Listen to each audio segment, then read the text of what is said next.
Now you see for the farm animals.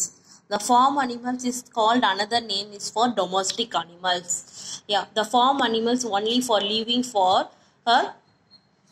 farms. The farm animals live on farms. They are useful to use. That is called farm animals. Okay. Yeah. The farm animals where we call living, the living force humans. Human to near the close. Okay. That is called domestic animals. Yeah. Now see.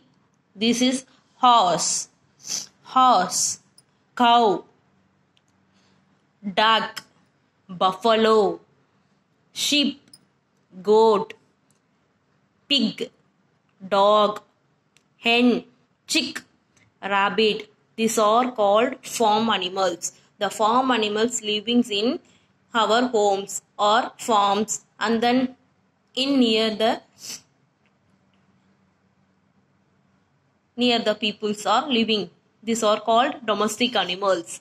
Yeah, the farm animals where to live in, live on farms. Okay, some animals lives on farms. They are useful to use. They are useful to use in the called farm animals. Another name is called for domestic animals. Yeah, the olden days the peoples are living together to growing the farm animals. Yeah, see, horse, cow, sheep, goat, duck, buffalo, dog, hen, chick, rabbit. Okay, this is are called farm animals. Help to use to for humans or men. They living the farm animals. Another name is called for domestic animals.